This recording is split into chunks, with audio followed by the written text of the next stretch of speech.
কবি বলছেন সতেজা কার রহা হ্যায় अज़ल से टाइम रोज सतेजा का रहा है अज़ल से टाइम रोज चरागे मुस्तफा भी से शरारे बुलाबिस সেই আবহমান কাল থেকে শুরু করে মুহাম্মদ সাল্লাল্লাহু আলাইহি সাল্লামের চেরাগকে ইসলামের আলোকে নিভিয়ে দেওয়ার জন্য আবু জাহেলের গোষ্ঠীরা চিরকাল চেষ্টা করেছে।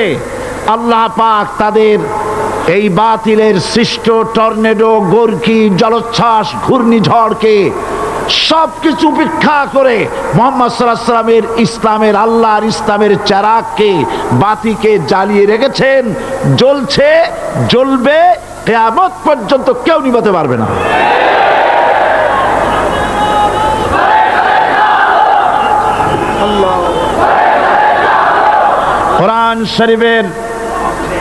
কোরআন শরীফের তাফসীর শুরু করার আগে প্রতিদিনের মতো সাংবাদিকদের জন্য কিছু কথা বলতে হয়, কারণ সময় মতো তারা খবর পৌঁছতে না পারলে, আপনারা এখানে লক্ষ লক্ষ আছেন মানুষ, কিন্তু সারা জাতি জানতে পারবে না এখানে কি হচ্ছে।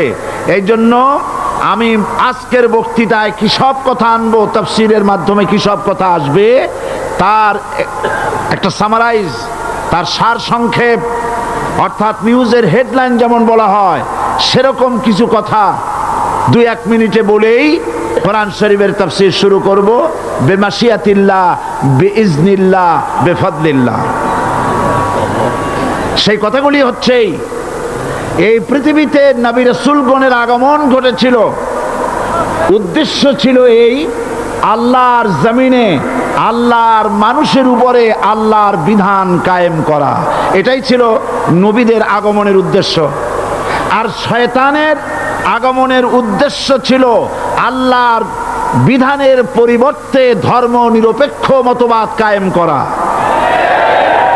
এজন্য পৃথিবীর কোন নবী, কোন রাসূল ধর্ম নিরপেক্ষ ছিলেন না, সবাই ছিলেন ধর্মের পক্ষে। রাসূলুল্লাহর অসংখ্য সাহাবীদের মধ্যে একজন সাহাবীও ধর্মের ব্যাপারে নিরপেক্ষ ছিলেন না। গোটা বিশ্বের সমস্ত মুহাদ্দিস, মুফাসসির এবং বড় বড় উলামা, পীর বুজুর্গ, এমন একজন লোক পাওয়া যাবে না যিনি ধর্মনিরপেক্ষ মতবাদের অনুসারী ছিলেন। তাই ধর্মনিরপেক্ষ মতবাদের অনুসারী হওয়ার অর্থই হচ্ছে পবিত্র কোরআন হাদিসের সরাসরি অমান্য করা এবং আল্লাহ ও তার রাসূলের সাথে বিদ্রোহ ঘোষণা করার শামিল। ধর্মনিরপেক্ষ মতবাদ শয়তানের আবিষ্কৃত মতবাদ বলেই দুনিয়ার অধিকাংশ ইহুদি, খ্রিস্টান, মুশরিকরা এই মতবাদের অনুসারী। ইসলাম সম্পর্কে অনভিজ্ঞ পৃথিবীর কিছু কিছু মুসলিম দেশের কিছু কিছু নামধারী মুসলমান ধর্মনিরপেক্ষ মতবাদের ষড়যন্ত্রে পা দিয়েছে। আল্লাহ তাদেরকে রক্ষা করুন। আমরা বলি আমিন, সবাই বলি আমিন। বিশ্বের সমস্ত বিধানগুলোতে সেকুলারিজম, ধর্মনিরপেক্ষ মতবাদের অর্থ করা হয়েছে ধর্মহীনতা এবং ধর্ম বিরোধিতা। এর বাস্তব দৃষ্টান্ত আমরা দেখতে পাই বর্তমান যে সরকার আছে, তাই সেই সরকারের আমলের ভিতরে আমরা এই জিনিসটা দেখতে পাই। সত্য কিনা বলেন? সত্য কিনা বলুন? এই দলটির নাম ছিল আওয়ামী মুসলিম লীগ। এই দলটির নাম ছিল কি? আওয়ামী মুসলিম লীগ। তখন তারা নারায়ে তাকবীর, আল্লাহু আকবার ধ্বনি দিত, স্লোগান দিত, কিন্তু ধর্মনিরপেক্ষ মতবাদ দলীয় আদর্শ হিসাবে গ্রহণ করার কারণে নারায়ে তাকবীর, আল্লাহু আকবার এই স্লোগান তারা বর্জন করেছে। 1972 সনে যখন তারা ক্ষমতায় এলেন, তখন সংবিধানের শিরোনামে মুসলিম প্রথা সিদ্ধ বিসমিল্লাহির রহমানির রহিম তারা পরিত্যাগ করেছিল। সমস্ত বিশ্ববিদ্যালয়ের মনোগ্রাম থেকে ইকরা বিসমি রব্বিকাল্লাযী খালাক, রব্বি জিদনি ইলমা, এটাকে তারা বাদ দিয়েছিল। সলিমুল্লাহ মুসলিম হল এই নাম থেকে মুসলিম শব্দ বাদ দিয়েছিল। নজরুল ইসলাম কলেজের নাম থেকে ইসলাম শব্দ বাদ দিয়ে শুধু নজরুল কলেজ করেছিল। এগুলি অসত্য না সত্য? বর্তমান এই সরকার ধর্মনিরপেক্ষ হওয়ার কারণে ইসলাম এবং মুসলিম বিদ্বেষী তার অসংখ্য প্রমাণ এই জাতির কাছে রয়েছে। দেশের শ্রেষ্ঠ সন্তান হচ্ছে আলেম ওলামা পীর বুজুর্গ, বলেন সুবহানাল্লাহ। দেশের শ্রেষ্ঠ সন্তান পীর মাশায়েখ আলেম ওলামাদের বিরুদ্ধে কোন জায়গায় কোনো দুর্ঘটনা ঘটলেই তাদেরকেই দায়ী করা হয়। হরকুতুল জিহাদ, লাদেন বাহিনী, তালেবান নাম করে আলেমদেরকে গ্রেফতার করে এই সরকার পুলিশ দিয়ে নির্যাতন করেছে সরকার। একথা সর্বজনবিদিত যে সন্ত্রাস এবং হত্যা ধর্ষণের 90% অনুষ্ঠিত হয় কলেজ বিশ্ববিদ্যালয় পড়ুয়াদের মধ্য থেকে। আর চরিত্র সৃষ্টির শ্রেষ্ঠ কারখানা মাদ্রাসাগুলি এই সরকার একটা একটা করে বন্ধ করার পরিকল্পনা গ্রহণ করেছে। মাদ্রাসা শিক্ষাকে সংকুচিত করে ফেলছে। শুধু তাই নয়, দেশে অসংখ্য ভালো মন্দ পত্রিকা আছে, আরো রয়েছে ফুটপাতের অসংখ্য অশ্লীল ম্যাগাজিন, পর্ণ পত্রিকা। দেশের অধিকাংশ জাতীয় দৈনিকগুলো হিন্দুস্তানের টাকায় পরিচালিত এবং এগুলি হচ্ছে ইসলামের চরম বিদ্বেষী। সরকার সেগুলিরই পৃষ্ঠপোষকতা করছে, আর্থিক সাহায্য দিচ্ছে, বিজ্ঞাপন দিচ্ছে। আর অন্যদিকে এদেশের মুসলিম জাতিসত্তার প্রতীক, স্বাধীনতা, সার্বভৌমত্ব, অখণ্ডত্বের অতন্দ্র প্রহরী, জননন্দিত 12 কোটি মুসলমানের কলিজার সাথে সম্পর্ক দৈনিক ইনকিলাব পত্রিকাকে বন্ধ করার ষড়যন্ত্র হিন্দুস্তানের গোলাম সরকার হাতে নিয়েছে।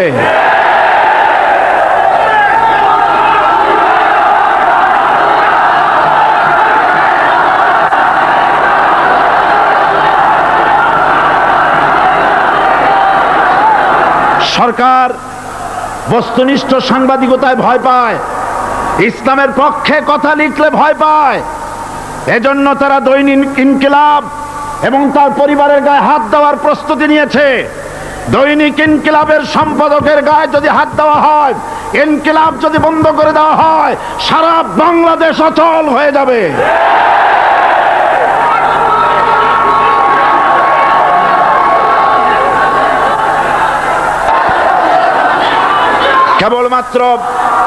কেবলমাত্র ইসলামী রাষ্ট্র ব্যবস্থাই পারে হত্যা, ধর্ষণ, চুরি, ডাকাতি, জেনা, ব্যভিচার থেকে রক্ষা করে একটি সন্ত্রাসমুক্ত সমৃদ্ধ একটি বাংলাদেশ উপহার দিতে পারে কেবলমাত্র ইসলামী রাষ্ট্র ব্যবস্থা। সুতরাং অবস্থা দৃষ্টে মনে হয় এরা যদি আরেক আল্লাহ না করুন, বলেন আল্লাহ না করেন, আল্লাহ না করেন, আল্লাহ না করেন, এরা যদি আরেকটাবার ক্ষমতায় যেতে পারে, ৭২-এর সংবিধানকে পুনরুজ্জীবিত করে ধর্মনিরপেক্ষ মতবাদ কায়েম করবে, সেজন্যে আজ গোটা তাওহীদবাদী মুসলমানদেরকে জানতে হবে ধর্মনিরপেক্ষ মতবাদ একটি কুফরি মতবাদ। ওলামারা আমাকে সাক্ষী দেন, ধর্মনিরপেক্ষ মতবাদ কুফরি মতবাদ কিনা। এই কুফরি মতবাদকে বাংলাদেশের মাটিতে যাতে কার্যকরী করতে না পারে তার জন্য গোটা তাওহীদি জনতা রুখে দাঁড়ান। আল্লাহ পাক সে তৌফিক গোটা জাতিকে দান করুন বলে আমিন। এবার আসুন কোরআনে কারীমের যে কথাগুলি আমরা আলোচনা করতে চাই, আপনাদের সামনে সূরা বাকারার 255 নম্বর আয়াত আমি তেলাওয়াত করে গত 2 দিন আলোচনা করেছি।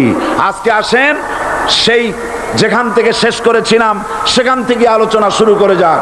সবাই আমার সাথে পড়েন, আউযু বিল্লাহি শাইতানির রাজিম, বিসমিল্লাহির রাহমানির রাহিম, আল্লাহু লা ইলাহা إلا هو الحي القيوم لا تأخذه سنة ولا نوم له ما في السماوات وما في الأرض من ذا الذي يشفع عنده إلا بإذنه يعلم ما بين أيديهم وما خلفهم ولا يحيطون بشيء من علمه إلا بما شاء وسع كرسيه السماوات والأرض ولا يؤوده حفظهما وهو العلي العظيم صدق الله العظيم আমি এই সূরার এই আয়াতের আলোচনা করতে গিয়ে আপনাদের সামনে বলেছিলাম কোরআন শরীফের সর্বশ্রেষ্ঠ আয়াত হচ্ছে হাদিস অনুযায়ী কোন আয়াত? আয়াতুল কুরসি। আল্লাহ পাকের সার্বভৌমত্বের পরিচয় এই আয়াতে কারিমার মধ্যে আল্লাহ পাক দিয়েছেন। গত 2 দিন আমরা আল্লাহ পাকের সার্বভৌমত্ব এবং তার পরিচয় সম্পর্কে আলোচনা করেছি। আজকে সামনের দিকে আমরা এগোতে থাকবো যতদূর আলোচনা করা যায়। আল্লাহ পাক বলছেন আল্লাহু লা ইলাহা ইল্লা হুয়াল হাইয়ুল কাইয়্যুম। আল্লাহ হচ্ছেন তিনি যিনি ছাড়া কোনো ইলাহ নাই। লা ইলাহা ইল্লাহু, তিনি ছাড়া কোনো ইলাহ নাই, সার্বভৌমত্বের মালিক কেউ নাই। এই যে লা ইলাহা, কোনো ইলাহ নাই, আমরা কালেমার মধ্যে এই কথাটা বলি। আমাদের কালেমায় তাইয়্যিবা আমরা কি উচ্চারণ করি? লা ইলাহা ইল্লাল্লাহু মুহাম্মাদুর রাসূলুল্লাহ। জোরে পড়েন লা ইলাহা লা ইলাহা ইল্লাল্লাহু মুহাম্মাদুর রাসূলুল্লাহ। লা ইলাহা, কোনো ইলাহ নাই। এই দাওয়াত দিয়েছেন দুনিয়ার সমস্ত পয়গম্বর। এটা কি শুধু রাসূলুল্লাহর দাওয়াত ছিল? সমস্ত নবীদের স্লোগান ছিল একটা। সমস্ত নবীদের স্লোগান ছিল কয়টা? সবাই বলুন, কি সেই স্লোগান? লা ইলাহা ইল্লাল্লাহ। কোরআন শরীফের ভিতরে ইলাহ শব্দ 147 বার এসেছে। লা ইলাহার অর্থ যদি এই হয় কোনো উপাস্য নাই আল্লাহ ছাড়া, কোনো মাবুদ নাই আল্লাহ ছাড়া, মুহাম্মদ সাল্লাল্লাহু আলাইহি ওয়াসাল্লাম আল্লাহর প্রেরিত রাসূল, তাহলে তো এত ঝঞ্ঝাট হওয়ার কথা ছিল না। আপনারা বলেন, নবীরা যখনই এই দাওয়াত দিয়েছেন লা ইলাহা ইল্লাল্লাহ, তখন সংঘর্ষ হয়েছে কিনা? হয়েছে কিনা? বাধা আসছে কিনা? তাহলে এই কথাটা কি যার কারণে এরকমের বাধা আসে? লা ইলাহা ইল্লাল্লাহ, এর চাইতে বিপ্লবাত্মক, এর চাইতে রিভলিউশন সৃষ্টিকারী কথা আল্লাহর আকাশের নিচে জমিনের উপরে আর একটাও হতে পারে না। লা ইলাহা ইল্লাল্লাহ। ইলাহ শব্দের অর্থ শুধু উপাস্য আর মাবুদ নয়। ইলাহ শব্দের অর্থ হচ্ছে আইনদাতা। ইলাহ শব্দের অর্থ হচ্ছে শাসনকর্তা। ইলাহ শব্দের অর্থ হচ্ছে বিধানদাতা। তো লা ইলাহা যখন একটি লোক ঘোষণা করে, তার অর্থ দাঁড়ায় কোনো আইনদাতা নাই, বিধানদাতা নাই, শাসনকর্তা নাই, কারো আইন মানি না, বিধান মানি না, শাসন মানি না, আল্লাহ ছাড়া। কে ছাড়া? আল্লাহ ছাড়া। এই কালেমার দাওয়াত যখন পয়গম্বরেরা দিয়েছেন, তখন 3 শ্রেণীর লোকেরা বাধা দিয়েছে। বলেন কয় শ্রেণী? সবাই বলেন। 3 শ্রেণীর লোকেরা বাধা দিয়েছে। লক্ষ্য করুন। 1 নম্বরে বাধা দিয়েছে রাষ্ট্র শক্তি। 1 নম্বরে বাধা দিল কারা? 2 নম্বরে বাধা দিয়েছে ধনাঢ্য ব্যক্তিবর্গ। 3 নম্বরে বাধা দিয়েছে যারা কায়েমি স্বার্থবাদী ধর্মীয় শক্তি। এই 3টি শ্রেণী সমস্ত নবীদেরকে বাধা দিয়েছে। সেই বাধা অতীতে যারা দিত এখন আর দেয় না, নাকি এখনো দেয়? দেখুন, এই কালেমার দাওয়াত হযরতে মূসা আলাইহিস সালামকে যেদিন আল্লাহ পাক প্রথম ওহী দিলেন, এই দাওয়াত শুধু রাসূল দেন নাই, আল্লাহ পাক বলছেন প্রত্যেক নবী তার জাতিকে এই দাওয়াত দিয়েছেন। কি? আল্লাহ রাব্বুল আলামিন বলেন সকল নবী তার কওমকেই বলে দাওয়াত দিয়েছেন, ইয়া কওমি ইবুদুল্লাহা মা লাকুম মিন ইলাহিন গায়রু। হে সম্প্রদায়, আল্লাহ ছাড়া কোনো ইলাহ নাই, তার ইবাদত করো, তারই দাসত্ব করো, তার গোলামি করো। আল্লাহ পাক মূসা আলাইহিস সালামকে যখন নবুয়াত দিলেন, প্রথম যে ওহী এলো, প্রথম ওহীটাই ছিল ইন্নানি আনাল্লাহ লা ইলাহা ইল্লা আনা ফা'বুদনি ওয়া আকিমিস সালাতা লিযিকরি। নিশ্চয়ই আমি আল্লাহ, আমি ছাড়া কোনো ইলাহ নাই, আইনদাতা নাই, বিধানদাতা নাই, সুতরাং আমার দাসত্ব করো এবং আমার শরণার্থে নামাজকে প্রতিষ্ঠা করো। মূসা আলাইহিস সালামকে আল্লাহ পাক ওহী দিয়ে তাকে পাঠালেন। কোথায় পাঠালেন? আল্লাহ পাক বলেন, ইযহাব ইলা ফিরআউনা ইন্নাহু তাগা। গোটা কওম নাফরমান, আল্লাহর আইন কেউ মানছে না, গোটা কওমের কাছে না পাঠাইয়া আল্লাহ পাক সর্বপ্রথম মূসা আলাইহিস সালামকে দাওয়াত নিয়ে কার কাছে পাঠালেন? ফেরাউনের কাছে। কারণ ফেরাউন হচ্ছে রাষ্ট্রশাসক। ফেরাউন কি? রাষ্ট্রশাসক। নিচের পানি পাহাড়ের উপরে যায় না, উপরের পানি না নিচের থেকে উপরে যায়? উপরে পানি নিচে আসে। সুতরাং দেশ যারা চালায় এই লোকগুলি যদি ভালো হয়, গোটা দেশ ভালো হয়। আর সমস্ত মানুষটা যদি, রাষ্ট্র যিনি পরিচালনা করেন, এই লোকগুলি যদি খারাপ হয়, গোটা দেশ খারাপ হতে বাধ্য। এই জন্য আল্লাহ পাক বলছেন সর্বপ্রথম তুমি ফেরাউনের কাছে যাও এবং এই কালেমার দাওয়াত দাও। হযরতে মূসা আলাইহিস সালাম ফেরাউনের কাছে গেলেন আর দাওয়াত দিলেন, ফেরাউন পড়ে নাও লা ইলাহা ইল্লাল্লাহ।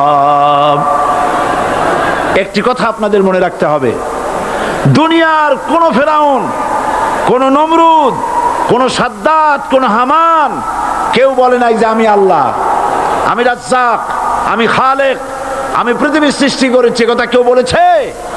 কেউ বলে নাই। কি বলেছে তারা?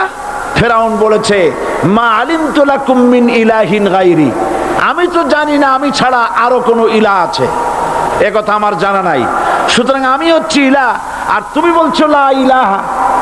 তার মানে হচ্ছে ওই সময় পয়গম্বরেরা, আল্লাহর নবীর সাহাবীরা তারা জানতেন যে আমরা কিসের দাওয়াত দেই, আর যারা শুনতো তারাও বুঝতো কিসের দাওয়াত শুনতেছি।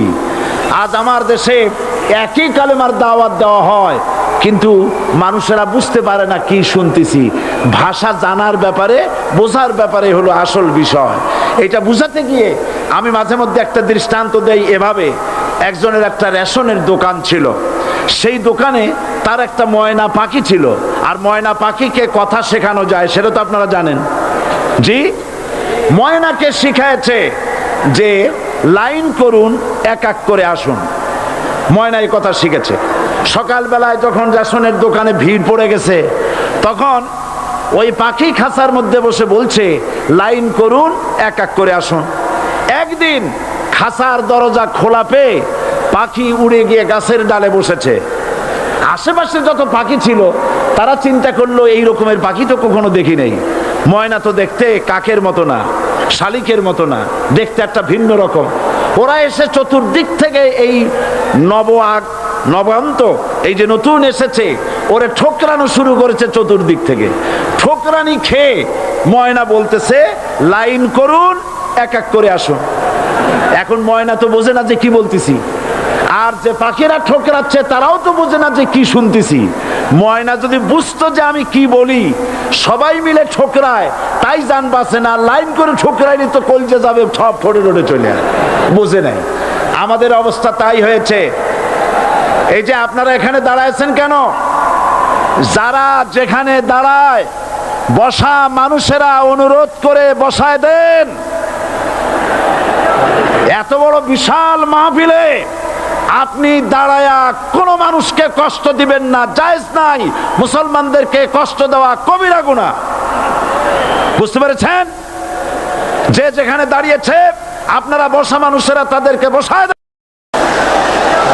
এত বড় বিশাল মাহফিলে আপনি দাঁড়ায়া কোনো মানুষকে কষ্ট দিবেন না, জায়েজ নাই। মুসলমানদেরকে কষ্ট দেওয়া কবিরা গুনাহ। বুঝতে পেরেছেন? যে যেখানে দাঁড়িয়েছে আপনারা বসা মানুষেরা তাদেরকে বসায় দেন। সুতরাং এই কালেমার দাওয়াত যখন হযরতে মুসা আলাইহিস সালাম দিলেন, ফেরাউন বলল, আমি তো জানি না যে আমি ছাড়া আরো কোন ইলা আছে, আইনদাতা তো আমি, তুমি নতুন কোথা থেকে আইনদাতা নিয়ে আসছো?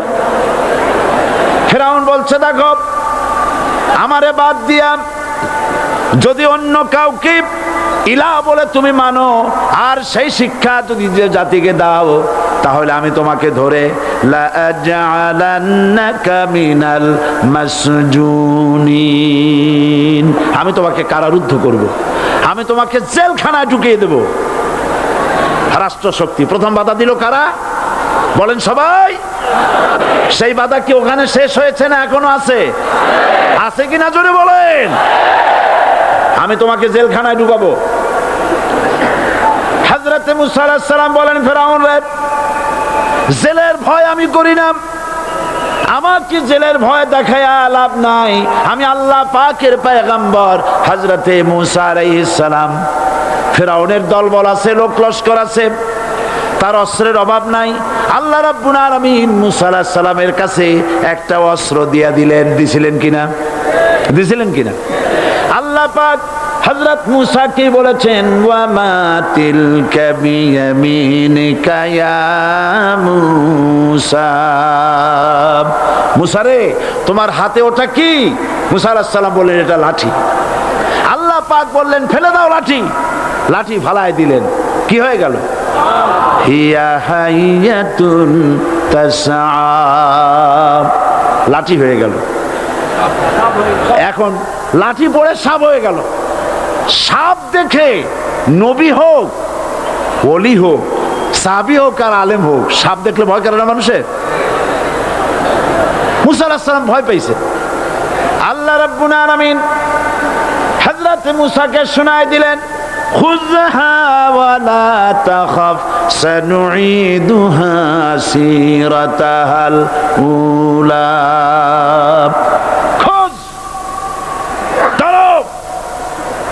লা তাখাফ, ভয় পেও না। আল্লাহ বলছেন ধরো, ভয় পেও না। ধরার সঙ্গে সঙ্গে স্বাভাবিক অবস্থায় ফিরে আসবে, আবার লাঠি হয়ে যাবে। এখন আল্লাহ বলছেন ধরো। মুসা আলাইহিস সালাম কি ভয় পাওয়া উচিত হবে? উচিত হবে? মুসা আলাইহিস সালাম কি ভয় পাইছিলেন? কারণ হচ্ছে এই দুশমনের শক্তিটা খুব বড়ই দেখা যায়, মনে হয় যেন অনেক বড়, কি জানি কি।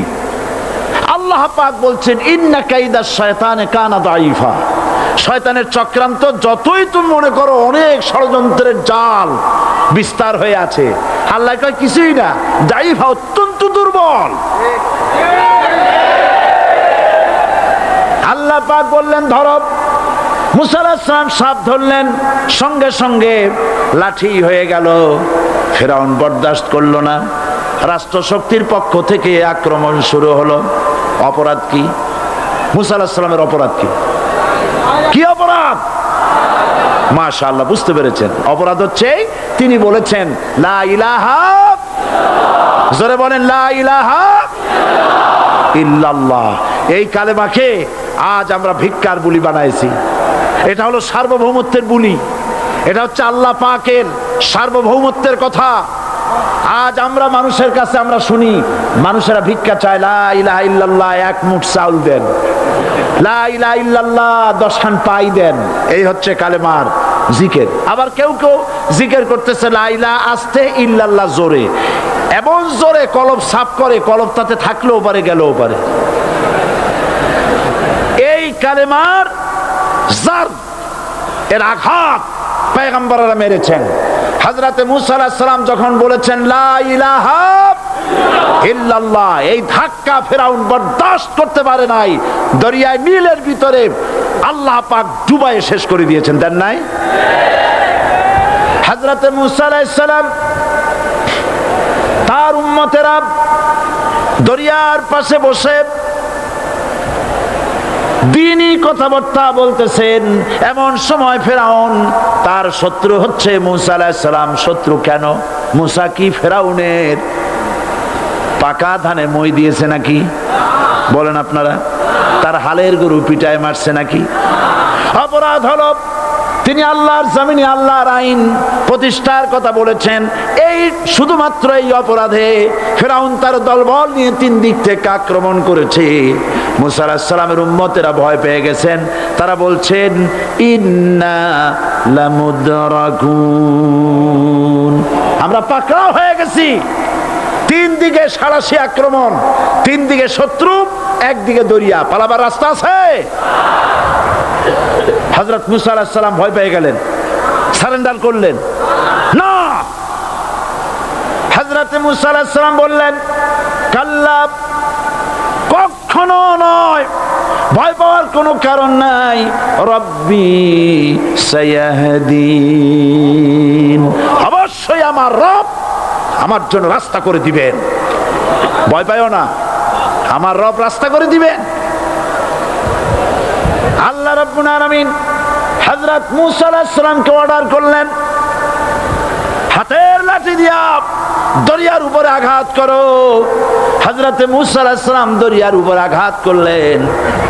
রাস্তা ছিল দরকার একটার, এক বাড়িতে আল্লাহর হুকুমে লাঠি দিয়ে একটি আঘাত করার সঙ্গে সঙ্গে হযরত মুসার তার সঙ্গী সাথী দরিয়া পার হওয়ার জন্য দরিয়ার মধ্য দিয়ে আল্লাহ 12টা রাস্তা পয়দা করে দিলেন। সে আল্লাহ আছে না নাই? এত আসতে বলেন কেন? ভয় পাওয়ার কারণ আছে?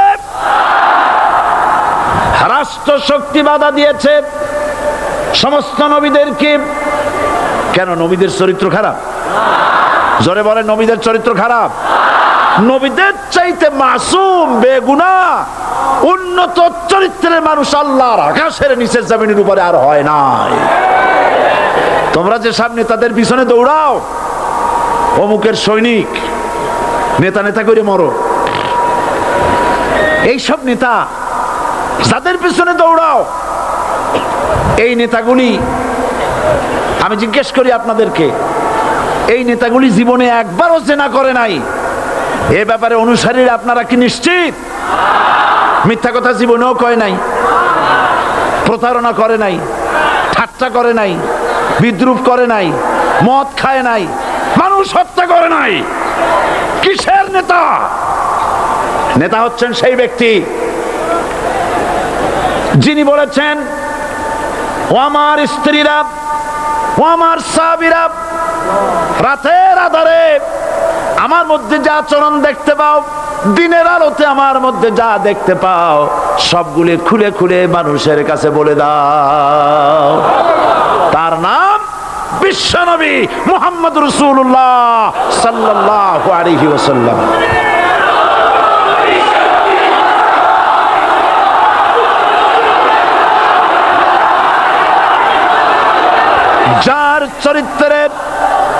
যার চরিত্রের সার্টিফিকেট আল্লাহ রাব্বুল আলামিন নিজে দিচ্ছেন, ওয়া ইন্নাকা লাআলা খুলুকিন আযীম। নবী হে, উন্নত চরিত্রের উপরে আপনি প্রতিষ্ঠিত। সুবহানাল্লাহ। কে সার্টিফিকেট দিচ্ছেন? আযীম, আযীম। আরবিতে চওড়াকে বলা হয় আরিদ, গভীরতাকে বলা হয় আমিক। কত প্রশস্ত, যা মাপার কোনো ফিতা নাই, কত গভীর, যা মাপার কোনো যন্ত্র নাই, এইটাকে আরবিতে বলা হয় আজিম। সুবহানাল্লাহ বলতে ইচ্ছে করে না? ও নবী, তোমার চরিত্র এমন যা মাপার মতো যন্ত্র পৃথিবীতে নাই। এই সার্টিফিকেট দিলেন কে? সমস্ত নবীরাই চরিত্রবান, নবীরা মাসুম বেগুনাহ। সুবহানাল্লাহ বিহামদি। সেই নবীরা মার খান নাই? খেয়েছেন কিনা বলেন? কারা মেরেছে? রাষ্ট্র শক্তি। কারা মেরেছে? কারণ নবীরা বলেছেন লা ইলাহা ইল্লাল্লাহ। পড়েন সবাই, লা ইলাহা ইল্লাল্লাহ। আপনিও যদি নবীদের মতো সাহাবীদের মতো বুঝা এই কলেমার দাওয়াত দেন, বাধা আসবেই। বোঝাবুঝির ব্যাপার, বুঝতেই সারলো। কত মাহফিল হয় বাংলাদেশে, হয় না? কোনো বাধা নাই, ঠিক কিনা? কত পূজা হয়, পার্বণ হয়, গান হয়, থিয়েটার হয়, গুনাগার বিবির গান হয়, কত কিছু হয়। কোনো বাধা আছে? তাফসীরের মাহফিলে বাধা। কারণ ওরা বুঝতে পেরেছে এ তাফসীরের মাহফিলে গাজীর গীত হয় না, এ তাফসীরের মাহফিলে আল্লাহর সার্বভৌমত্ব কায়েমের আন্দোলন চলে।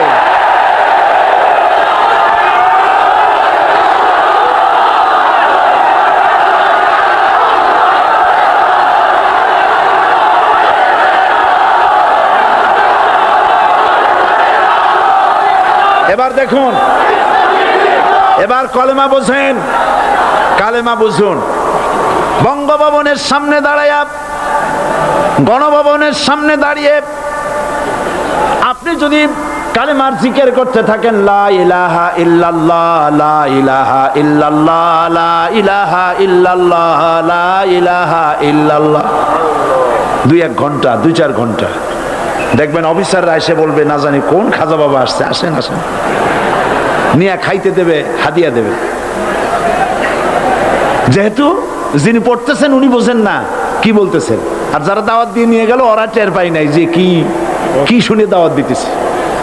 কিন্তু আপনি যদি বঙ্গভবন, গণভবন, সেক্রেটারিয়েট আর পার্লামেন্ট এর ভিতরে ঢুকে যদি বলেন, কোন মানুষের তৈরি করা আইন মানি না, কোন সরকারের সার্বভৌমত্ব স্বীকার করি না, কারো বিধান মানি না, কারো তৈরি করা আইনের সামনে মাথা নত করি না, আল্লাহ ছাড়া কারো বিধান মানি না, হাদিয়া আসবে, খাইতে দেবে, পকেটে টাকা দেবে, খাওয়াবে এক জায়গায় নিয়ে। কোন জায়গায়? লাল দালানে। বোঝাবুঝির ব্যাপার। পয়গম্বরেরা দাওয়াত দিয়েছেন আয়াতুল কুরসি, ফরজ নামাজ পড়িয়া দেখছি অনেকেই জামার বুতাম টুতাম খুলিয়া তারপরে জোরে একটা ফু দেন। অসুবিধা নাই, ফু আপনি দেন, কিন্তু কি পড়ে ফু দিচ্ছেন আপনি কি বুঝছেন কিছু? সুবহানাল্লাহ। বুঝলি কি এই চেহারা হয়? এতগুলো মানুষ লাগে নাকি বিপ্লব করতে, কালেমার রস কায়েম করতে? 313 জন মুসলমান যথেষ্ট পৃথিবীতে।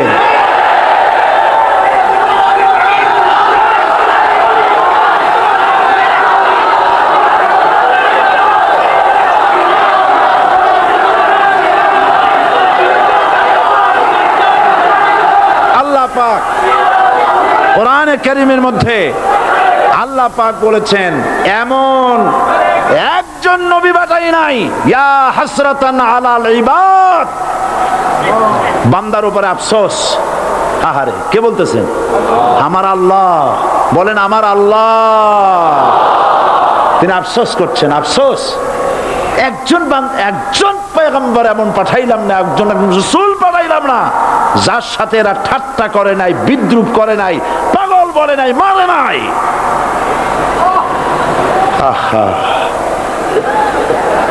অপরাধ কি? আল্লাহর সার্বভৌমত্ব প্রতিষ্ঠার অপরাধ। হযরত ইব্রাহিম আলাইহিস সালাম তিনি যখন এই কালেমার দাওয়াত দিয়েছেন নমরুদের বিরুদ্ধে, নমরুদ বলেছে, মান আসাদ্দু মিন্না কুওয়া, আমার চাইতে শক্তিশালী আর কে আছে? আনা রব্বুকুমুল আলা, আমি তোমাদের বড় প্রভু। নাউজুবিল্লাহ। কই থেকে একটা তুমি বলছো লা ইলাহা ইল্লাল্লাহ, আমি তো ইলাহ। হযরত ইব্রাহিম আলাইহিস সালাম কি কালেমার দাওয়াত শেষ করার অপরাধে অগ্নিকুণ্ডের ভিতরে ফালাবার ব্যবস্থা হয়ে গেছে। আল্লাহ পাক সব ঘটনা কোরআনে বলে দিয়েছেন কিনা বলেন? কেন বললেন এই সমস্ত কথা? এই জন্য বলেছেন ফেরাউন মরে যাবে, নমরুদ মরে যাবে, কিন্তু তাদের প্রেতাত্মারা যুগে যুগে তারা বেঁচে থাকবে। আগুনের ভিতরে ফালাবার ব্যবস্থা হয়েছে। আল্লাহ পাক বলে দিয়েছেন আমার রাস্তায় যদি চেষ্টা করো, জিহাদ করো, আমার সাহায্য তোমরা পাবে। ওয়া কানা হাক্কান আলাইনা নাসরুল মুমিনিন, মুমিনদেরকে সাহায্য করা আমি আল্লাহর জন্য ওয়াজিব। সুবহানাল্লাহ বলবেন না? আলহামদুলিল্লাহ বলবেন না? আমার জন্য ওয়াজিব মুমিনদেরকে সাহায্য করা। ইব্রাহিম আলাইহিস সালামকে আগুনে ফেলানো হচ্ছে। হযরত জিবরাইল বলেন ইব্রাহিম তোমাকে আগুনের ভিতরে ফেলানো হতেছে, আমার কাছে সাহায্য চাও, আমি তোমারে বাঁচায় দেব। হযরত ইব্রাহিম আলাইহিস সালাম তিনি বললেন জিবরাইল আমার পরীক্ষা চলতেছে, আমাকে ডিস্টার্ব করো না, আমি তোমার কাছে সাহায্য কেন চাইব? আমি তো এমন কোন অন্ধ আল্লাহর ইবাদত করি না যিনি তার বান্দার দুঃখ দুর্দশা নিজের চোখে না দেখেন। পরীক্ষা পাস করছে না? পাস করছেন কিনা? হযরত ইব্রাহিম বলেন শোনো জিবরাইল, আমি যদি আগুনের ভিতরে পড়ে যাই আর আগুনে পুড়ে যদি ভস্ম হয়ে যায়, আমার আল্লাহ যদি এতে খুশি হন, তাহলে আমি আমার রব্বুল আলামিনকে খুশি করার জন্য এভাবে 1000 বার পুড়তে আমি রাজি আছি। ইব্রাহিম আলাইহিস সালাম আগুনের ভিতরে পড়ে গেলেন। আল্লাহ রাব্বুল আলামিন আগুনের প্রতি নোটিশ করে দিলেন ইয়া নারু কুনি বারদাও ওয়া সালামান আলা ইব্রাহিম, আগুন আমার ইব্রাহিমের জন্য শান্তিদায়ক ঠান্ডা হয়ে যা। ইব্রাহিম আলাইহিস সালাম জ্বলছেন, পুড়ে গেছেন। নমরুদ তার প্রাসাদের ছাদে বসে ইব্রাহিম আলাইহিস সালামের পোড়া দৃশ্য দেখে আনন্দ করবে, আগুনের দিকে তাকায় দেখে ইব্রাহিম আরামে বসে আছেন। পোড়া তো দূরের কথা, জামাও পড়ে নাই।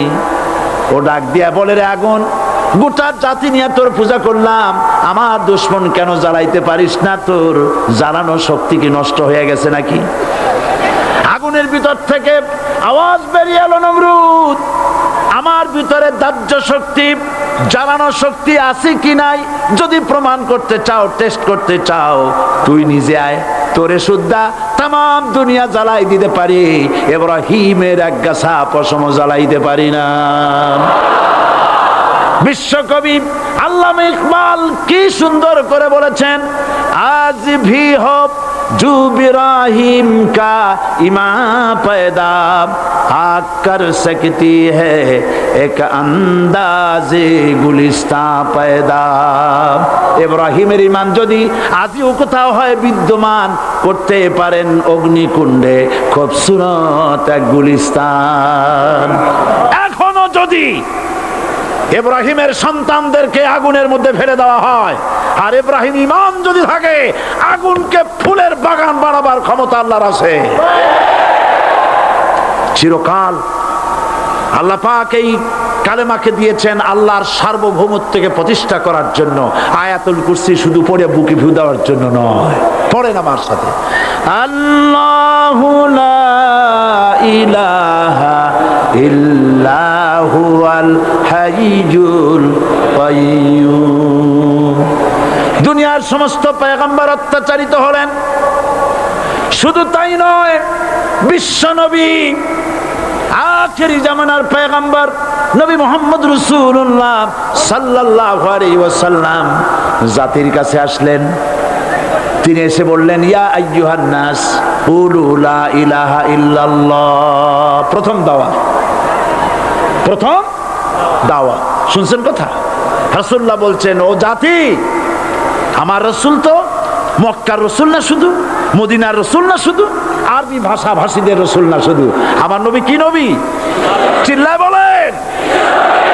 তাই তিনি বলেছেন, ও বিশ্বের মানবতা, বিশ্বের মানব গোষ্ঠী যদি মুক্তি পেতে চাও, নাজাত পেতে চাও, উচ্চারণ করো, বিশ্বাস করো, আমল করো, বলো লা ইলাহা ইল্লাল্লাহ। জোরে পড়েন লা ইলাহা ইল্লাল্লাহ, লা ইলাহা ইল্লাল্লাহু মুহাম্মাদুর রাসূলুল্লাহ। আবু জাহেল বুঝছিল কলেমার অর্থ? কথা বলেন না কেন? আবু জাহেল বুঝছিল? উতবা, সাইবা, মুগিরার গোষ্ঠীরা বুঝছিল? বুঝেছে। তারপরে তারা চিন্তা করলো যে সর্বনাশ তো করছে, লা ইলাহা, কোন ইলাহ নাই, আইনদাতা নাই, বিধানদাতা নাই, তাহলে আমরা কি ঘরে বসে বসে কি করব? উনি নতুন একজন ইলাহ নিয়ে আসছে, আল্লাহ ছাড়া কোনো ইলাহ নাই, তাহলে আমাদের কাজটা কি? প্রথমে তারা চেষ্টা করলো যে একটু দেখি নরম নরম ভাবে হয় নাকি। চলে গেল আবু তালেবের কাছে, আছে না হাদিসে, বললো আবু তালেব, তুমি তো কুরাইশদের নেতা, তোমার ভাইয়ের ছেলে কয়টাই কি? কি আশ্চর্যজনক কথা! লা ইলাহা ইল্লাল্লাহ, আল্লাহ ছাড়া কোনো ইলাহ নাই, তা আমরা করব কি? তোমার ভাতিজাকে বুঝাও লা ইলাহা ইল্লাল্লাহর দাওয়াত বন্ধ করে দিক, এর বিনিময়ে টাকা লাগে টাকা দেব, সোনা লাগে সোনা দেব, যত সুন্দরী মেয়ে চায় তাও দেব, নেতৃত্ব চায় তাও দেব, তবু যেন কালেমার দাওয়াত না দেয়। আসিনে কা হাদিসে আছে কিনা? নবীজি যখন বাড়ি ফিরলেন, চাচা আবু তালেব নিজের কলিজার টুকরা সন্তান হযরত জাফর আলীর চাইতে তিনি ভালোবাসতেন কলিজার মতো করে মুহাম্মদ সাল্লাল্লাহু আলাইহি সাল্লামকে। বলছে, বাবা এমন কথা কেন বলো যাতে লোকেরা খেপে যায়? এই কথাগুলি বলো না, ওরা আমার কাছে এই সব প্রস্তাব দিয়ে গিয়েছে। রাসূলুল্লাহ প্রস্তাব শুনে এগ্রি করলেন। জি, আমার নবী বলেন, ও আমার চাচা আবু তালেব, প্রস্তাবকারীদেরকে শুনিয়ে দিন। হুজুরের সাথে তখন অনেক লোকজন নাকি, অনেক অস্ত্রপাতি, কিচ্ছু নাই, আল্লাহর শক্তি ছাড়া কিছুই না। আমার নবী বলেন, ও আমার চাচা আবু তালেব, প্রস্তাবকারীদেরকে শুনিয়ে দেন, যেটা দেওয়া সম্ভব সেটা তো দূরের কথা, যেটা দেওয়া সম্ভব নয় তাও যদি তারা দিতে পারে আমারে, যেমন আকাশের সূর্যটা ধরে এনে ওরা যদি আমার ডান হাতে তুলে দেয়, আকাশের পূর্ণিমার চাঁদটা ধরে যদি বাম হাতে আমার তুলে দেয়, এর বিনিময়ে এক মুহূর্তের জন্য তাওহীদের দাওয়াত আমি বন্ধ করে দেব না। সুবহানাল্লাহ।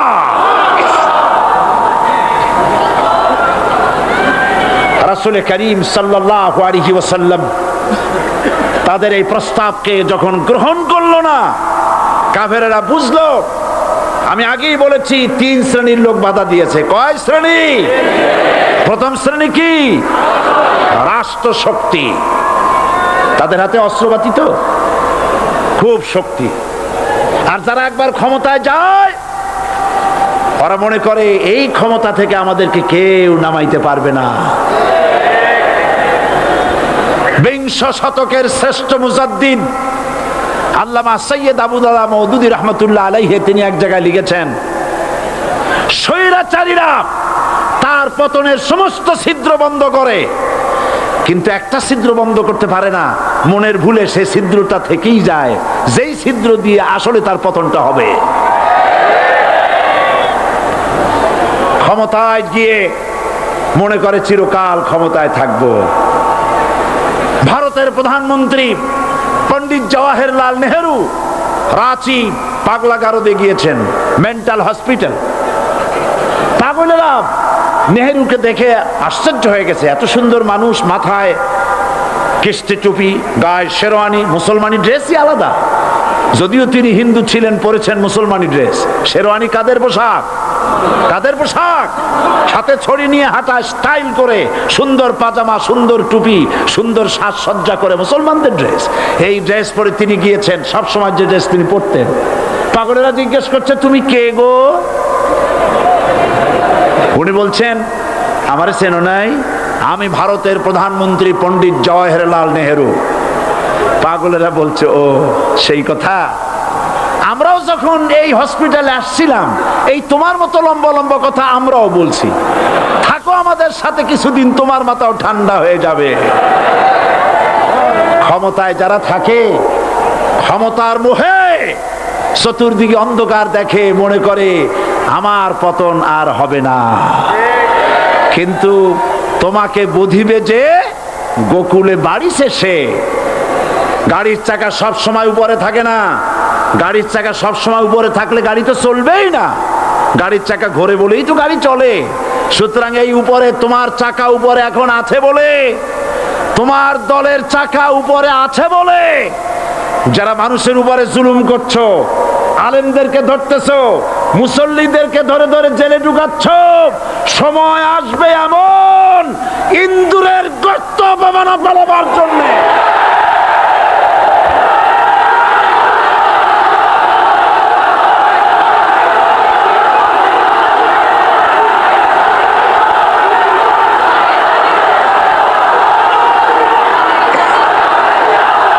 আবু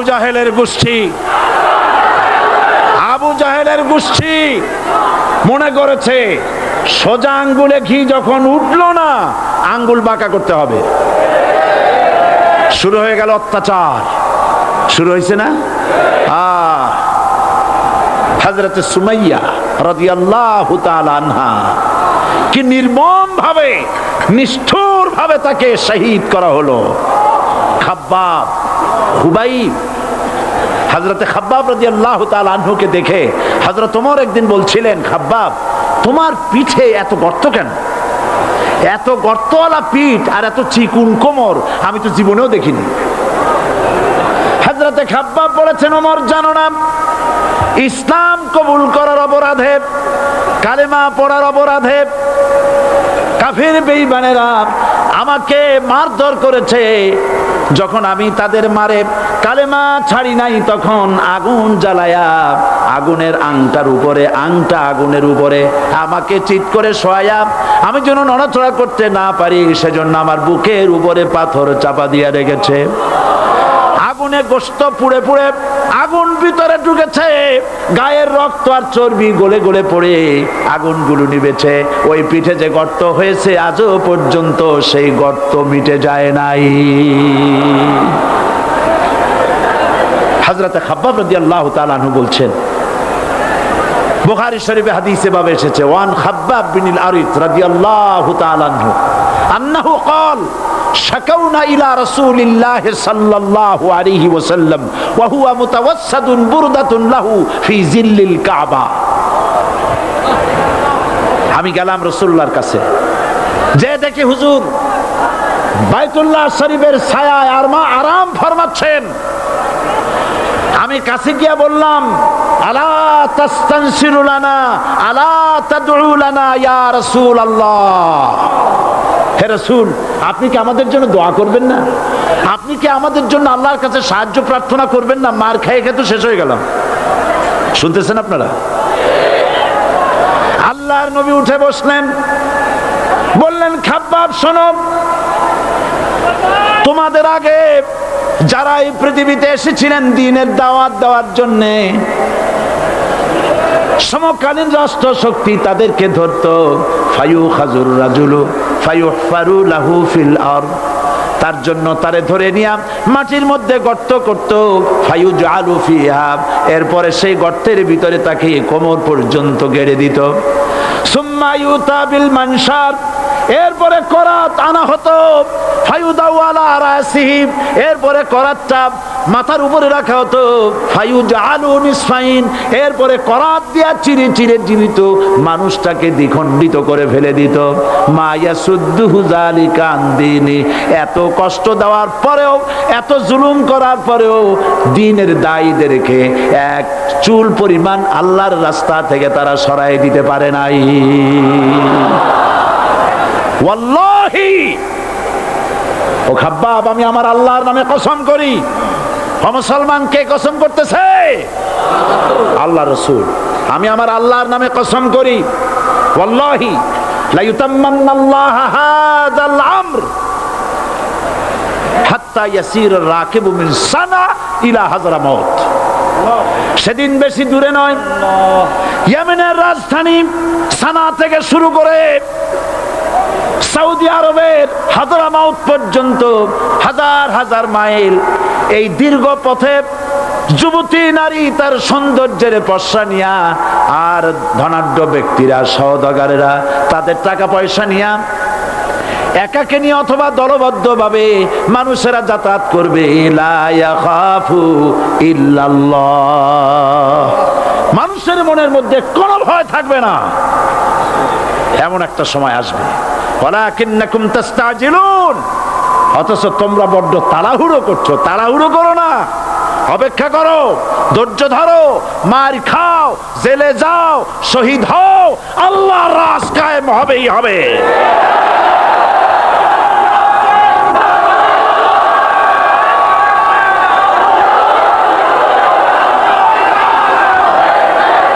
বিল্ডিং থেকে শিক্ষা গ্রহণ করুন।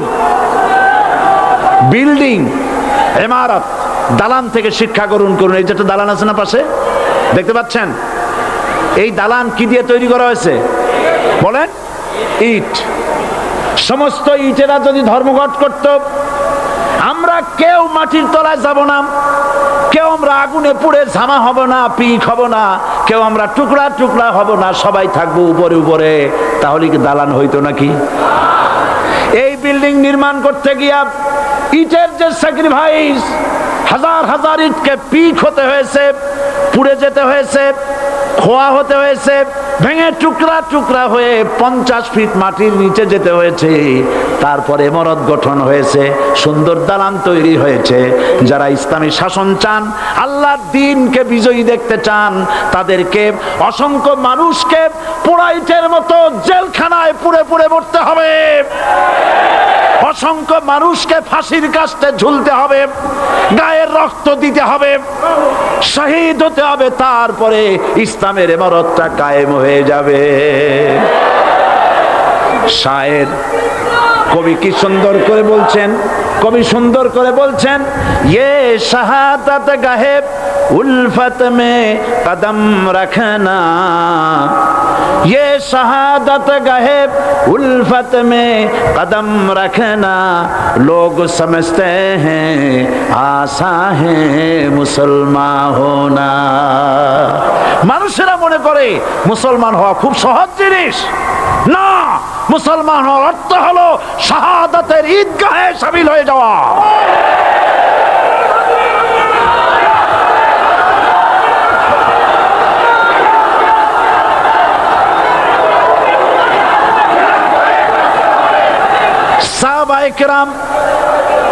সাহাবায়ে কেরাম মার খেলেন, এবার স্বয়ং আল্লাহর নবীর গায়ে হাত তুলল। আবু জাহেল এসে হুজুরকে মারলেন, গলায় চাদর দিয়া এমন জোরে টান মেরেছে, রাসূলুল্লাহ পড়ে গিয়েছেন। হাদিসে এসেছে হুজুরের চোখ মোবারক ঠিকরে পড়ে যেতেছে, চেহারা মোবারক লাল হয়ে গিয়েছে, জমিনের উপরে আছাড় মেরে ফেলেছে। রাসূলের এই অবস্থা দেখে হযরতে হামজা তখনও কাফের ছিলেন, শিকার থেকে এসে তিনি এই দৃশ্য দেখলেন, দাসীর মুখে শুনলেন, ছুটে চলে গেলেন আবু জাহেলের বাড়িতে। যায় বলে, আবু জাহেল রে, তুই মুহাম্মদ সাল্লাল্লাহু আলাইহি ওয়াসাল্লাম মেরেছিস, বল কেন মারলি? এমন ভালো মানুষ তো জীবনেও চোখে দেখি নাই, যিনি কোনো মিথ্যা কথা বলেন না, ভালো ভালো কথা বলেন, এক আল্লাহর গোলামি করার জন্য বলেন। এই সব ভালো কথা বলার জন্যই তুই তারে মারলি নাকি? আরে আবু জাহেল, তুই কি মনে করেছিস মুহাম্মদ সাল্লাল্লাহু আলাইহি ওয়াসাল্লাম তার পিতা আব্দুল্লাহ মারা গেছে বলে মুহাম্মদ সাল্লাল্লাহু আলাইহি ওয়াসাল্লাম এতিম হয়ে গেছে মনে করেছিস নাকি? জেনে রাখ, মুহাম্মদ সাল্লাল্লাহু আলাইহি ওয়াসাল্লামের পিতা আব্দুল্লাহ মারা গেছে, কিন্তু চাচা হামজা তো মরে যায় নাই। হাতের ধনুক দিয়া এমন জোরে আঘাত মারলেন, আবু জাহেলের মাথা ফেটে রক্ত ফিনকি দিয়ে বেরিয়ে এলো। হযরতে হামজা ঘরে ফিরে এসে রাসূল করিম সাল্লাল্লাহু আলাইহি ওয়াসাল্লামের মস্তক মোবারক কোলে উঠায় নিলেন, আর বললেন, বাবা, তোমাকে মেরেছে বলে আমি আবু জাহেলের মাথাটা ফাটায় দিয়ে আসছি, তুমি খুশি হও। হুজুর বলছেন, চাচা, কার মাথা ফাটাইছো এইটা বলে আমারে খুশি করতে পারবা না। হযরতে হামজা বলেন, তুমি কি হলে খুশি হবে? হুজুর বলেন, হামজা চাচা গো, আমি খুশি হব যদি একটিবার চাচা তোমার মুখে শুনতে পাই ঈমানের কালেমা। হযরতে হামজা বলেন, মুহাম্মদ সাল্লাল্লাহু আলাইহি ওয়াসাল্লাম, আমি বুঝতে পেরেছি তুমি কোনো সাধারণ মানুষ নয়। সাধারণ মানুষ হলে পরে তুমি প্রতিশোধে বিশ্বাসী হতে, খুশি হতে। প্রতিশোধে বিশ্বাসী হও নাই, তুমি অবশ্যই আল্লাহর নবী, কোনো সন্দেহ আমার নাই। তুমি সাক্ষী থাকো, আমি পড়ে নিলাম লা ইলাহা ইল্লাল্লাহু মুহাম্মাদুর রাসূলুল্লাহ। জোরে পড়ে লা ইলাহা ইল্লাল্লাহু মুহাম্মাদুর রাসূলুল্লাহ। ঘাবড়াবার কারণ নাই। এর অর্থ এই নাই যে আপনারা কালেমার দাওয়াত দিবেন আর রাষ্ট্রশক্তি আপনারে পিটাইতেই থাকবে, আপনার কোনদিন আপনার সুদিন ফিরে আসবে না। বিষয়টা কি এমন না? আমার আল্লাহর ওয়াদা শুনুন, ওয়ালা তাহিনু ওয়ালা তাহজানু ওয়া আনতুমুল আলাউনা ইন কুনতুম মুমিনিন। মুমিন যদি হও, আমি তোমাদেরকে বিজয় দান করব। সুবহানাল্লাহ বলেন। আজ যদি আমাদের উপরে বিপদ এসে থাকে, তাহলে তার একমাত্র কারণ পূর্ণাঙ্গ ঈমানের অভাব আমাদের মধ্যে রয়েছে, ঠিক কিনা? আজ পৃথিবীতে সব থেকে মার খায় কারা? চিল্লায় বলো। আলজেরিয়ায় কারা? বসনিয়ায় কারা? চেচনিয়ায় কারা? প্যালেস্টাইনে কারা? আহা, প্যালেস্টাইনের মুসলমানদেরকে মাইরে মাইরে শেষ করে দিল। দেখছেন ছবিতে না? দেখেন না? প্যালেস্টাইনের মুসলমানদের যে কে যখন মারা হচ্ছে, বাংলাদেশের প্রধানমন্ত্রী তখন আমেরিকায় ক্লিনটনের সঙ্গে কথা বলতেছেন। তিনি ক্লিনটনের কাছে তার পিতৃ হত্যার জন্য দায়ী সাজাপ্রাপ্ত 3 জন ব্যক্তিকে ফেরত চাচ্ছিলেন। আমার দৃষ্টিতে এটা কোনো অপরাধ নয়। সন্তান তার পিতার প্রতি আকর্ষণ থাকবেই। আমার আপত্তি সেখানে আপনি প্রধানমন্ত্রী শুধু শেখ পরিবারের প্রধানমন্ত্রী নন, শুধু আওয়ামী লীগের প্রধানমন্ত্রী হওয়া উচিত নয় আপনার। আপনি পৃথিবীর দ্বিতীয় বৃহত্তম বাংলাদেশের 12 কোটি মুসলমানের প্রধানমন্ত্রী। পিতৃ হত্যার আসামি ফেরত চাইলেন, কিন্তু বিল ক্লিনটনের আশ্রয় প্রশ্রয় লালিত পৃথিবীর অসভ্য জাতি সন্ত্রাসী ইহুদিরা প্যালেস্টাইনের মুসলমানদেরকে পাখির মতো গুলি করে হত্যা করছে। আপনি কেন এর জবাব চাইলেন না?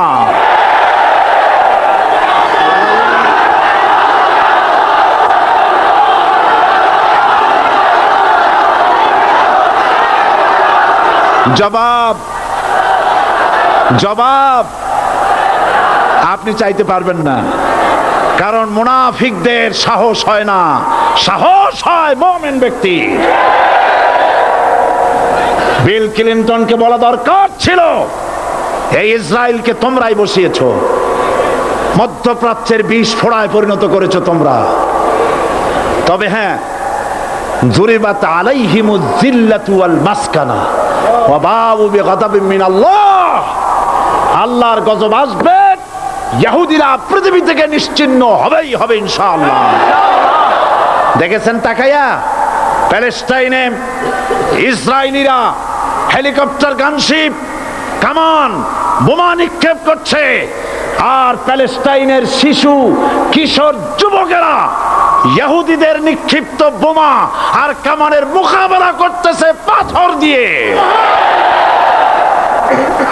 আমি আমার অন্তরের অন্তঃস্থল থেকে ধন্যবাদ জানাই, মোবারকবাদ জানাই খালিদ বিন ওলীদের উত্তরসূরি, খাব্বাব খোবাইবের উত্তরসূরি প্যালেস্টাইনের ওই সব যুবকদেরকে যারা কাফের বেঈমান ইহুদিদের মোকাবেলা করতেছে ইট আর পাথর দিয়ে। আর আমি আমার অন্তরের অন্তঃস্থলের সমস্ত ঘৃণা দিয়ে আমি ধিক্কার জানাই পৃথিবীর মুসলিম শাসকদেরকে, যারা মুসলমানদের মার দেখে চুপ করে যারা বসে আছে।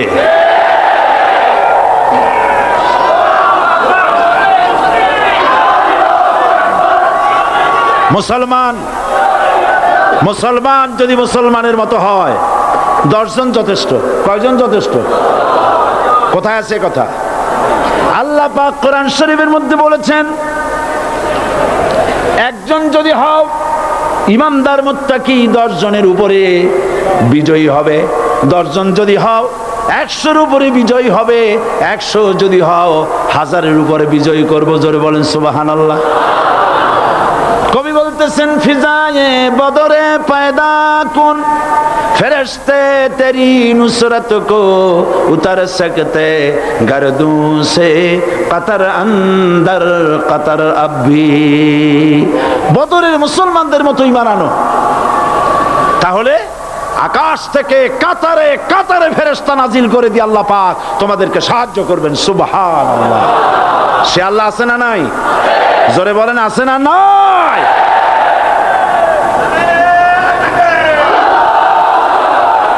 সেই আল্লাহ রাব্বুল আলামিন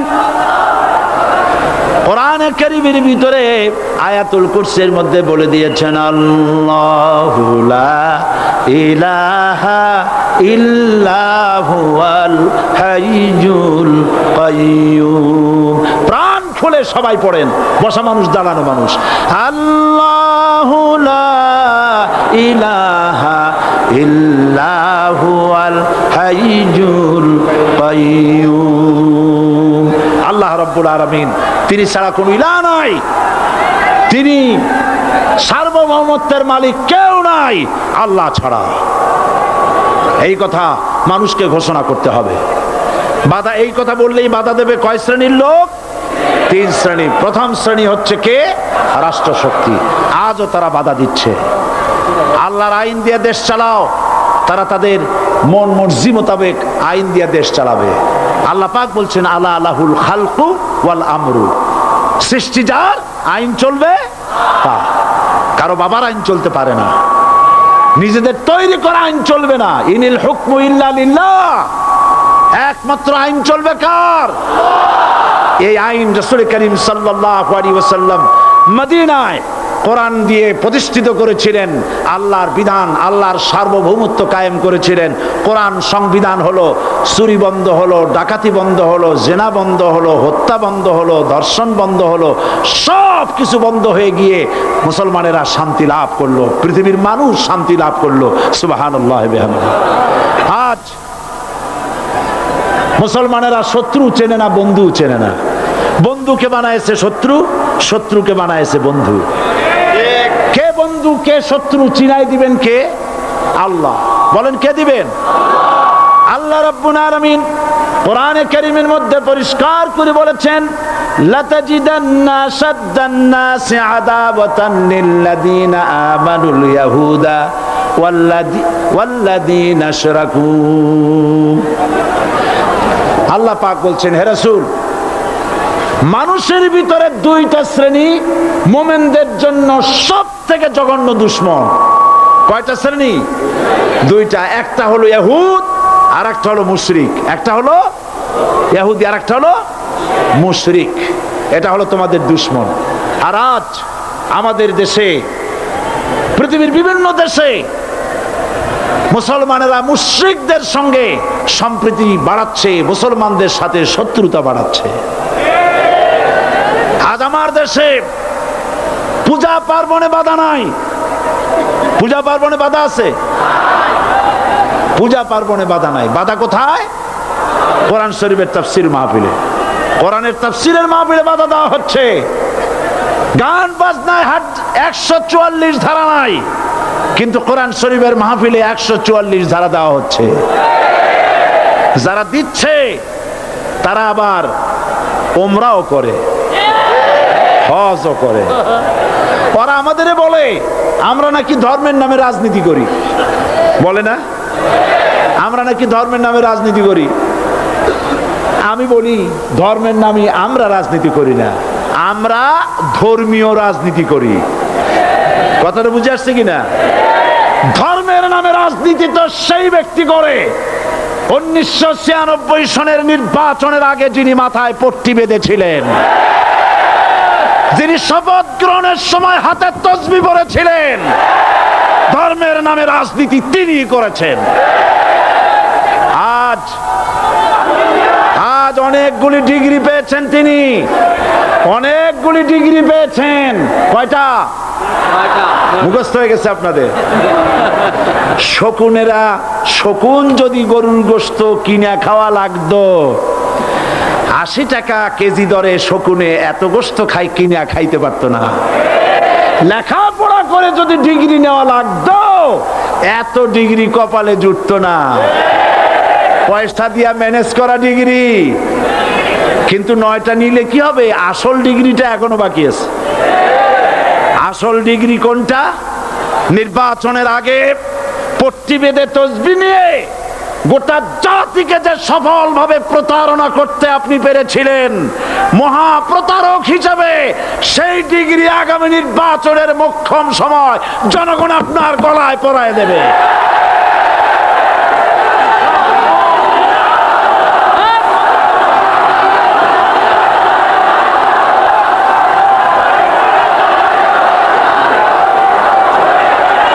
সুতরাং ধর্মের নামে রাজনীতি নয়, আমরা ধর্মীয় রাজনীতি করি, আমরা এই কোরআনের রাজনীতি করি।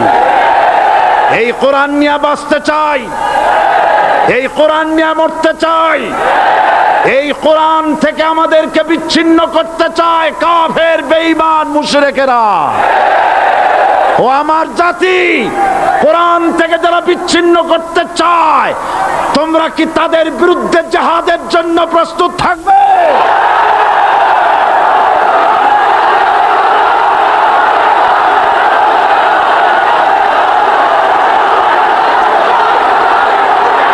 বসেন, বসেন, বসেন,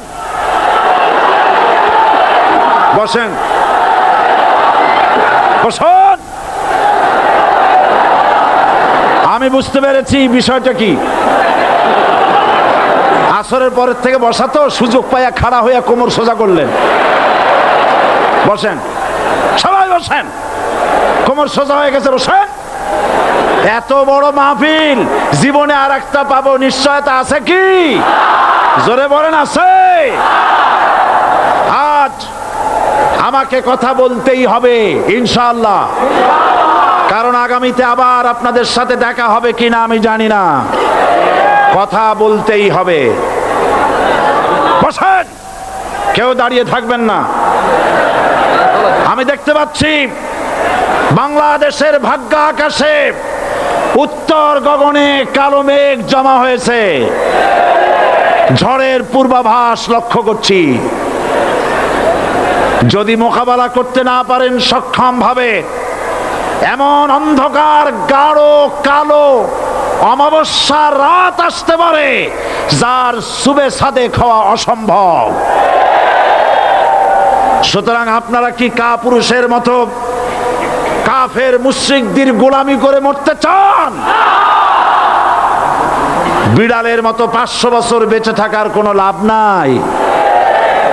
সিংহের মতো 1 ঘন্টা বাঁচতে চাই। আমাদেরকে বলা হয় সাম্প্রদায়িক উস্কানিমূলক কথা নাকি আমি বলি। পত্রপত্রিকা দিছে না তারা? সাম্প্রদায়িক উস্কানি কথা, সাম্প্রদায়িক উস্কানিমূলক কথা বলি। সেই জন্যই বোধহয় শত শত মুসলিম আমাদের কাছে এসে মুসলমান হয়। মানুষে আর বোকা বানানো যাবে না। যাবে কি? আর বোকা বানানো যাবে? তারপর বলছে কি? এরপরে বলছে, আমাকে বলছে রাজাকার। শুনে রাখো চট্টগ্রামের লক্ষ লক্ষ জনতা, পার্লামেন্টে যখন আমাকে এই কথা বলা হয়েছিল, আমার পার্লামেন্টের কলিগ জাফরুল্লাহ চৌধুরী সাহেব বসে আছেন এখানে। হ্যাঁ, জাফরুল ইসলাম চৌধুরী বসে আছেন পাশে।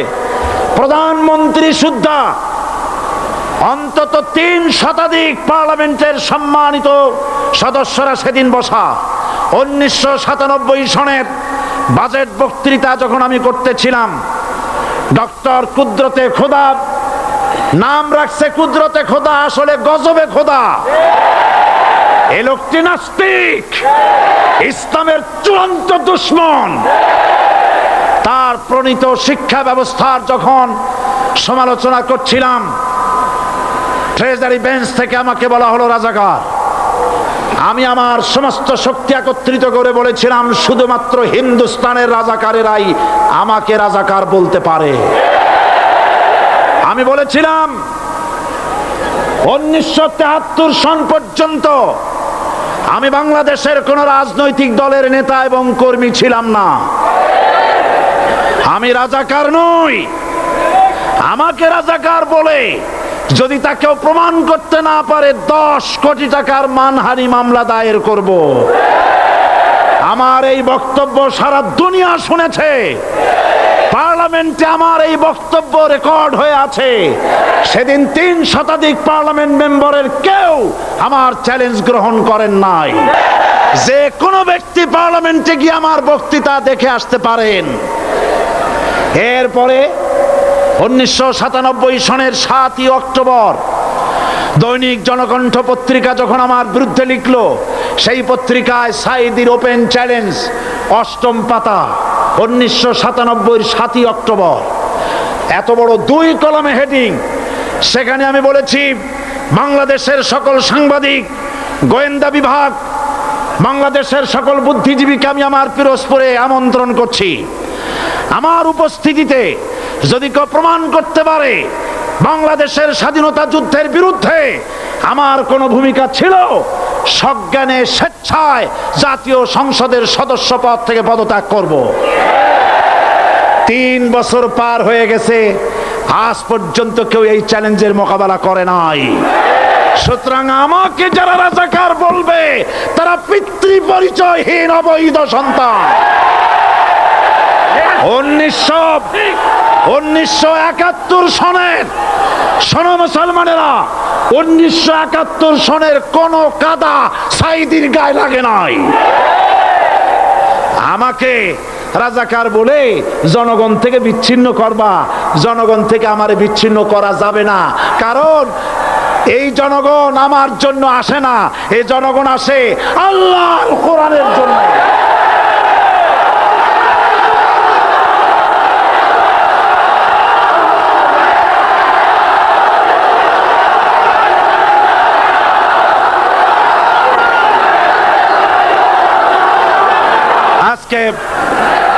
আজ যারা ইসলামের কথা বলে, তারাই রাজাকার, তারাই মৌলবাদী। মৌলবাদী বললে আমরা অসন্তুষ্ট হই না, কারণ মৌলবাদী শব্দটা আসছে মূল থেকে। মৌল শব্দ এসেছে মূল থেকে। মূলবাদী তার মানে যারা মূলে আছে। মূল হলো কোরআন, মূল হলো হাদিস, মূল হলেন আল্লাহ, মূল হলেন আল্লাহ রসুল। আমরা আছি মূলে। এখন বলেন তো, মূলের শক্তি বেশি না আগার শক্তি বেশি? আমাদের যারা মৌলবাদী বলে ওরা হলো আগাবাদী। মূলে আছে কত কোটি? 12 কোটি। মূলে আছে কত কোটি? আর আমাদের যারা মৌলবাদী বলে ওই থাকো গাছের আগায়, আমরা মূলে। লাফালাফি বেশি করবা না, 12 কোটিতে গাছের গোড়া আসতে নানা দেবে, মামু বাড়ি দিল্লি গিয়ে পড়বা, বাংলার জমিনে জায়গা হবে না। এ কথা বিশ্বাস করো। বাংলাদেশের মুসলমানদের শরীরে 1 বিন্দু রক্ত থাকতে শয়তানের তৈরি করা ধর্ম নিরপেক্ষ মতবাদ বাংলার জমিনে কায়েম হতে দেওয়া হবে না, হবে না।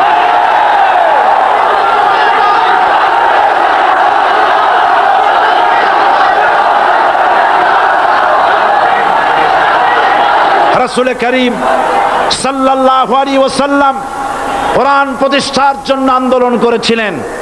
আয়াতুল কুরসি আমাদের সে কথাই শিখেছে। আল্লাহ রাব্বুল আলামিন বলেন, আল্লাহু লা ইলাহা ইল্লা হুয়াল হাইয়ুল কাইয়্যুম। প্রাণ খুলে পড়েন, আল্লাহু লা ইলাহা ইল্লা হুয়াল হাইয়ুল কাইয়্যুম। আল্লাহ হচ্ছেন তিনি, যিনি ছাড়া কোনো ইলাহ নাই, আইনদাতা নাই, বিধানদাতা নাই। আমরা মানুষের তৈরি করা আইন মানি না। 12 কোটি মুসলমানের দেশে আইন তৈরি করবে মানুষ, আমরা মানব না। পার্লামেন্টে তৈরি হতে হবে কোরআন দিয়ে, পার্লামেন্টে আইন তৈরি হতে হবে কোরআন দিয়ে। সুতরাং ভয় যতই পান আর যতই ষড়যন্ত্র করেন, চার দল যখন একত্রিত হয়েছে, ঐক্যবদ্ধ থাকবে, সরকার ঐক্যবদ্ধভাবে গঠন হবে, নির্বাচন ঐক্যবদ্ধভাবে হবে এবং কোরআন হবে, আল কোরআনের পার্লামেন্ট হবে বাংলাদেশে।